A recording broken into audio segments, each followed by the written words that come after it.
Le sentiment religieux en Chine? Ben, il n'y en a pas. J'explique toujours aux gens qui parlent avec beaucoup d'émotion, indignés d'ailleurs, que la religion en Chine est pourchassée, persécutée. Je leur dis laquelle? Alors ils me disent le christianisme. Je dis mais le christianisme, c'est pas une religion chinoise. Le christianisme, le Christ, Jésus-Christ, cet homme si magnifique, si doux, si bon, a été envoyé en Chine dans une caisse d'opium. C'est comme ça qu'il nous est arrivé, avec le fusil d'un côté et l'opium de l'autre. Comment voulez-vous qu'on l'aime? Comment voulez-vous qu'on comprenne le christianisme? La première chose que les missionnaires faisaient quand ils étaient un peu casés, c'était durant les temps de famine et d'inondation, quand les pauvres paysans n'en pouvaient plus, de les convertir en leur donnant un bol de riz. Vous mangez, on vous baptise. Si vous ne voulez pas être baptisé, vous ne mangez pas.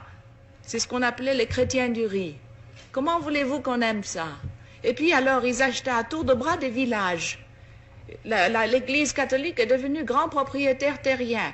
C'est à elle qu'appartenaient à Shanghai tous les districts de prostituées.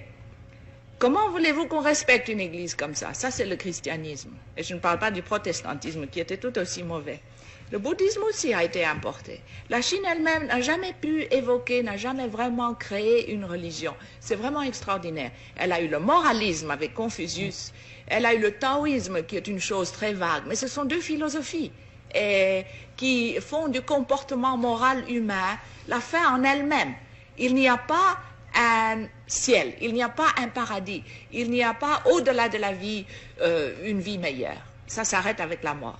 Il n'y a pas d'enfer non plus. Il n'y a pas d'enfer non plus. Il n'y a donc jamais eu de religion traditionnelle théiste en Chine? Non, pas vraiment organisée. Il y a eu un peu d'animisme et puis il y a le bouddhisme qui est venu de l'Inde, qui a subi quelques modifications. Mais la Chine elle-même n'a jamais évolué une religion. Mais elle a évolué des moralités, le confucianisme, le taoïsme, etc.